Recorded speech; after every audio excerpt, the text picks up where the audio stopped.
नमस्कार मंडळी, सर्वांना श्री स्वामी समर्थ। यंदा 2026 आपल्यासाठी खूप खास असणार आहे, कारण 2026 मध्ये धोंड्याचा महिना, ज्याला आपण अधिक मास किंवा पुरुषोत्तम मास किंवा मलमास म्हणून ओळखतो, तो आलेला आहे। शास्त्रामध्ये या महिन्याला पुरुषोत्तम मास म्हणून विशेष महत्त्व दिले आहे, कारण स्वयं भगवान श्री विष्णूंनी या महिन्याला माझं नाव द्या असं सांगितलं आहे।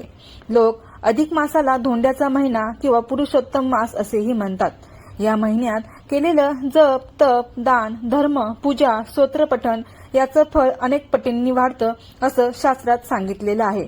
तर आजच्या या व्हिडिओमध्ये आपण वर्षातील सर्वात विशेष, सर्वात पुण्यदायी मानला जाणारा हा अधिक मास म्हणजेच पुरुषोत्तम मास किंवा मलमास हा नेमका कधी सुरू होतो, कधी संपतो, याचं महत्त्व काय आहे आणि या महिन्यात नेमकं काय करावं हे आपण आज या व्हिडिओमध्ये बघणार आहोत।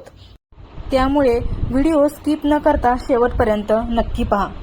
वर्षाला 12 महिने असतात, जानेवारी ते डिसेंबर।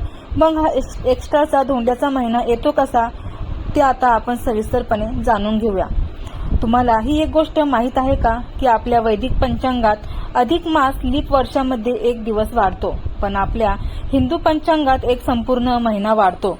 हे असे का होते? कारण चंद्रवर्ष आणि सूर्यवर्ष यांच्यात जो फरक आहे तो जुळवण्यासाठी हा अतिरिक्त एक महिना जोडला जातो। चंद्र 12 राशींची प्रदक्षिणा साधारण 28 ते 29 दिवसांमध्ये पूर्ण करतो, तर सूर्य एका राशीत जवळजवळ 30 ते 31 दिवस थांबतो। दुसरीकडे भारतीय गणना पद्धतीनुसार सौर वर्षात 365 दिवस येतात आणि चंद्रवर्षात 354 दिवस येतात। अशा प्रकारे एका वर्षात चंद्र आणि सौर वर्षात 11 दिवसांचा फरक असतो आणि 3 वर्षात हा फरक 33 दिवसांचा होतो। हे 33 दिवस 3 वर्षांनी अतिरिक्त एक महिना बनवतात। हे अतिरिक्त 33 दिवस एका महिन्यात जोडले जातात, ज्याला अधिक मास असं नाव देण्यात आलेलं आहे। असं केल्याने व्रत उत्सवांची तारीख अनुकूल राहते। तसेच पंचांग किंवा हिंदू कॅलेंडर सूर्य आणि चंद्रवर्षाच्या गणनेवर आधारित आहे। अधिक मास हा चंद्रवर्षाचा अतिरिक्त भाग आहे, जो 32 महिने 16 दिवस आणि 8 तासांच्या फरकाने तयार होतो। हे अंतर भरून काढण्यासाठी किंवा सूर्य आणि चंद्रवर्ष यांच्यात संतुलन निर्माण करण्यासाठी हा अधिक मास येतो। जगातील प्रत्येक जीव हा पाच घटकांनी बनलेला आहे: जल, अग्नी, आकाश, वायू आणि पृथ्वी। ज्या काळात व्यक्ती धार्मिक कार्यासह ध्यान, योग इत्यादीद्वारे आपल्या शरीरात उपस्थित असलेल्या या पंचमहाभूतांचा समतोल स्थापित करण्याचा प्रयत्न करतो, तो काळ म्हणजे अधिक मास। म्हणूनच अधिक मासादरम्यान केलेल्या कामांनी दर 3 वर्षांनी परमशुद्धता प्राप्त केल्यानंतर व्यक्ती नवीन ऊर्जेने भरून जातो। इंग्रजी महिन्यानुसार सांगायचं झालं तर 2026 मध्ये अधिक महिना हा मे मध्ये आलेला आहे। 17 मे 2026 वार रविवार या दिवशी अधिक मासाला सुरुवात होत आहे आणि मराठी महिन्यानुसार सांगायचं झालं तर ज्येष्ठ महिन्यामध्ये अधिक मास आलेला आहे। 17 मे 2026 वार रविवार या दिवसापासून अधिक ज्येष्ठ महिन्याला सुद्धा सुरुवात होते आणि याच दिवसापासून आपल्या अधिक मासाला देखील सुरुवात होत आहे आणि अधिक मास हा 15 जून 2026 वार सोमवार या दिवशी संपत आहे। अधिक मासामध्ये 21 मे 2026 वार गुरुवार या दिवशी गुरुपुष्यामृत योग सुद्धा आहे। तसेच आश्चर्याची बाब म्हणजे 2026 या वर्षात अंगारकी संकष्टी चतुर्थी 3दा येणार आहे। हे अत्यंत शुभ योग मानलं जातं। अंगारकीच्या उपवासाचे फळ म्हणजे शास्त्रात लिहिलेल्या सर्व संकष्ट चतुर्थींचे एकत्र पुण्य होय। आता या महिन्यात काय करावे आणि काय टाळावे ते आता आपण बघूया। 1. श्रीमद भगवद्गीतेचे मनापासून वाचन करावे। विष्णू सहस्रनाम पुरुषोत्तम मासाची कथा पुरुषोत्तम नावाच्या गीतेतील 14व्या अध्यायाचे रोज अर्थासह पठण करावे। तसेच दररोज किमान 108 वेळा ओम नमो भगवते वासुदेवाय या मंत्राचा जप करावा। पण जर एवढ्या मोठ्या स्तोत्रांसाठी वेळ नसेल तर फक्त मंत्र जप केला तरीही तेवढ्याच पुण्याचे फळ मिळते। नंबर 2. या महिन्यात शक्यतो एक वेळच अन्न घ्यावे असंही काही परंपरांमध्ये सांगितलं आहे। यामुळे शरीर हलकं राहतं आणि मन जप तपासाठी स्थिर होतं। नंबर 3. या महिन्यात दानाला विशेष असं महत्त्व आहे। गहू, तांदूळ, मूग, दूध, दही, तूप, आवळा, तांदळाच्या पिठाचे पदार्थ जिरे, साखर, खजूर अशा सात्विक वस्तूंचं दान केल्याने ग्रहदोषही शांत होतात। याचबरोबर अधिक मासात दीपदान हे अत्यंत शुभ मानलं जातं। नंबर 4, 21 मे 2026 या दिवशी गुरुपुष्यामृत योग आहे। ही अतिशय शुभ तिथी या दिवशी आहे। काहीही खरेदी केली तर विशेषतः सोनं चांदी ते अनेक पटींनी वाढतं असं शास्त्र सांगतं। धोंड्याच्या महिन्यात लोक अगदी पायातील जोडवी सुद्धा खरेदी करतात। चांदी ही लक्ष्मीप्रिय असल्याने या दिवशी चांदीच्या वस्तू घ्यायला खूपच चांगलं। तसेच धोंड्याच्या महिन्यात जावई व मुलीला चांदीचे वाण देण्याची ही परंपरा अजून अनेक घरांत चालते। चांदी हा सात्विक, शुभ आणि मन धन वाढवणारा धातू मानला जातो। नंबर 5, या महिन्याला पुरुषोत्तम मास, माधव मास असेही म्हणतात। या महिन्यात केलेली पूजा, जप, दान, पाठ, सेवा याचं फळ 100 पट जास्त लाभते। नंबर 6, पण या महिन्यात काही चुका केल्या तर त्याचा परिणाम संपूर्ण वर्षभर जाणवू शकतो।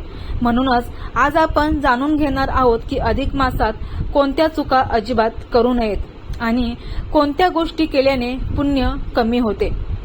तर लग्न, साखरपुडा, गृहप्रवेश, नामकरण, मुंडन, मोठी मंगल कार्य, ग्रहशांती ही कामे या काळात टाळली जातात। तसेच या महिन्यात मांसाहार, मद्यपान, कांदा, लसूण आणि उडदाचे पदार्थही खाऊ नयेत असं म्हणतात।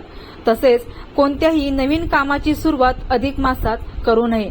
साधारण नवीन कामे, नवीन घरे, नवीन दारांची सुरुवात, नामकरण, गृहप्रवेश, लग्न, मुंज, वास्तुशांती अशी मोठी शुभ कार्य टाळली जातात।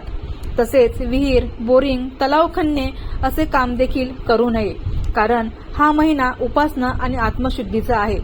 2, हा महिना शांततेचा, जपाचा आणि सेवेचा आहे। भांडण केल्यास पुण्य नष्ट होते असेही म्हणतात। तसेच रोज सूर्योदयापूर्वी उठावे। अधिक मासात ब्रह्ममुहूर्तावर उठणे हे अनिवार्य मानले जाते। उशिरापर्यंत झोपणे म्हणजेच पुण्य कमी करणे। देवघर व देवांची मूर्ती अस्वच्छही ठेवू नये। नंबर 3, तिखटवाणी, निंदा, चुगली अजिबात करू नये। अधिक मासात निंदा, वाईट बोलणे टाळल्यास पुण्य खूप वाढतं। वाईट बोलल्यास पुण्य हे कमी होतं। नंबर 4, विशेषतः अधिक मासात घरातील कचरा साफ करणे अत्यंत शुभ आहे। काटकसर न करता जास्तीत जास्त दान करावे, कारण अधिक मासात दानाचं पवित्र फळ हे 100 पट वाढतं। दान टाळणे म्हणजे पुण्य गमावणे होय। जास्त खर्च, दिखाऊपणा टाळा। हा महिना जोरात खर्च करण्याचा नसून साधेपणा आणि मर्यादेचा आहे। नंबर 5, देवांचे व्रत हे अर्धवट सोडू नका। तसेच सुरू केलेले जप, व्रत, पाठ अर्धवट सोडणे चुकीचे मानले जाते।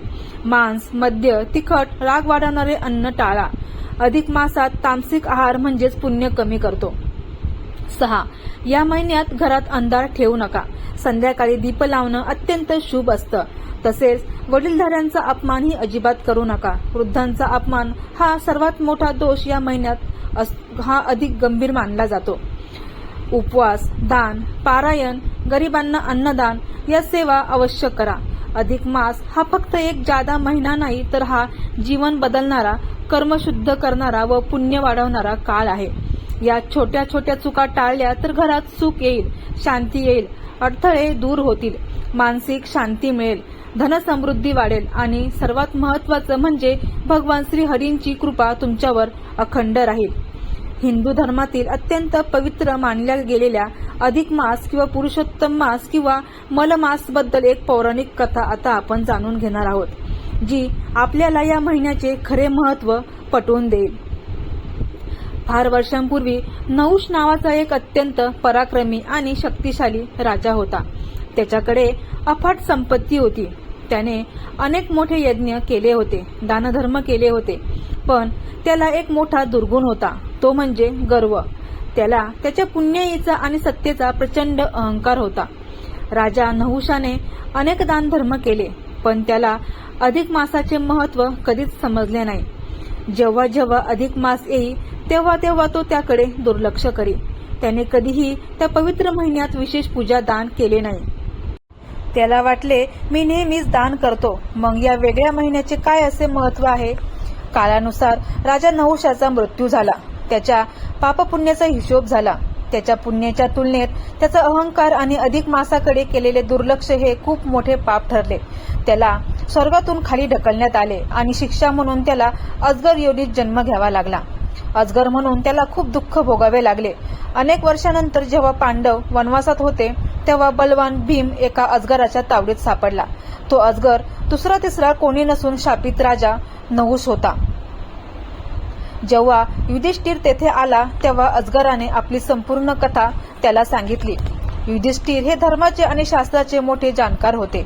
त्यांनी नहुषाला सांगितले की हे राजा, तुझ्याकडे सर्व काही होते, पण तू अधिक मासाचे महत्त्व ओळखले नाहीस. त्या महिन्यात केलेले साधे दानही सामान्य महिन्यातील मोठ्या दानापेक्षा श्रेष्ठ असते. तुझ्या पापाचे मूळ तिथेच आहे. युधिष्ठिराच्या शब्दांनी नहुषाला ज्ञान प्राप्त झाले. त्याने मनोभावे पश्चाताप केला आणि अधिक मासात भगवान विष्णूंची पूजा आणि नामस्मरण केले. त्याच्या खऱ्या मनाच्या भक्तीमुळे आणि पश्चातापामुळे त्याला अजगराच्या रूपातून मुक्ती मिळाली आणि त्याला पुन्हा स्वर्गात स्थान मिळाले. या कथेचा बोध काय तर अधिक मास हा केवळ कॅलेंडरचा अतिरिक्त महिना नाही, तर तो आपल्या पापांचा क्षय करण्याची आणि भक्ती वाढवण्याची एक सुवर्ण संधी आहे. या महिन्यात केलेले छोटेसे सत्कर्मही भगवान विष्णूंना अतिशय प्रिय असते. तर आजच्या या व्हिडिओमध्ये तुम्हाला अधिक महिन्याची माहितीपूर्ण माहिती दिलेली आहे. तर व्हिडिओ आवडला असेल तर नक्की लाईक करा, शेअर करा आणि चॅनेलला सबस्क्राईब करायला विसरू नका. व्हिडिओ शेवटपर्यंत पाहिल्याबद्दल तुमचे खूप खूप मनापासून आभारी आहे. भेटूया अशाच नवीन व्हिडिओमध्ये. तोपर्यंत सर्वांना श्री स्वामी समर्थ. धन्यवाद.